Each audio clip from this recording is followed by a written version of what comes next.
Hello guys, for today's video, maaga kami dito pumasok ni Sir Hiril. Ito si Hiril, oh, dahil kailangan namin ng mag-back up dun guys, kasi pag ganitong mga araw, December papunta na sa New Year, medyo sobrang napaka-busy na dito guys sa Boracay. Kaya ayan, let's go!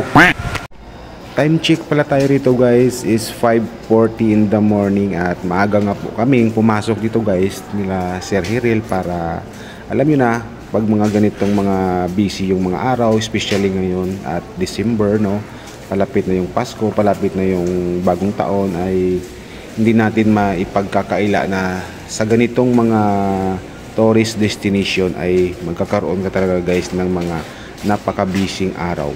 Tulad na lamang nito guys, no, kailangan mo talagang gumising ng umaga at kailangan mo talagang magsipag dahil pag ganitong mga time dito guys sa Boracay ay napaka-busy talaga pag ganitong oras.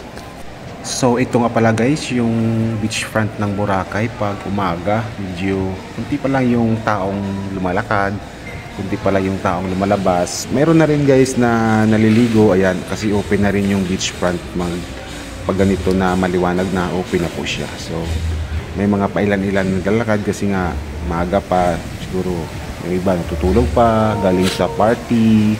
Pero syempre guys, tayo na nagtatrabaho dito sa Boracay ay kailangan talaga natin gumising ng umaga, lalong-lalo na kung yung schedule mo ay parating pang umaga or depende rin man, no? Pero kung kailangan mo rin minsan tumulong, di ba, kailangan mo rin maggising ng umaga para makatulong ka, lalong-lalo na dito guys sa pagdating sa mga breakfast, kasi nga pag breakfast talaga guys, marami talaga yan, lahat halos ng guest na naka-accommodate sa hotel kung saan ka nagtatrabaho ay magbe-breakfast talaga yan guys, no? So ayan, ito nga pala guys si Sir Hiril, makakasama ko siya dito pa-duty na kami dito guys. So ayan guys, no, at dito na nga po malapit na tayo sa La Carmela. Actually malapit lang naman kasi guys yung tinitirahan namin dito sa La Carmela, kaya ayan guys, oh. Ayan ang La Carmela po. Ayan.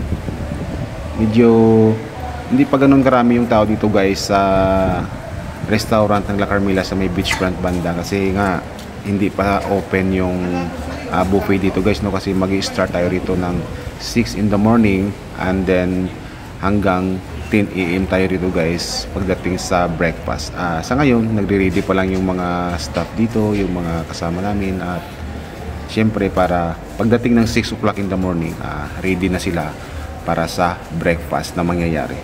So kami rin dito guys ni Sir Hiril, papasok pa lang kami dito sa hotel, exactly mga 5:50 or 5:55 siguro guys, makadating kami doon sa may kabilang side, sa may convention area, kasi doon kami na assign, no.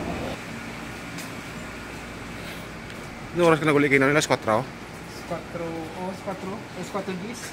Alas 4 be out ko. So ayan guys, no, hanggang dito na lang muna sa ngayon at see you around po kung nandito man po kayo sa Boracay.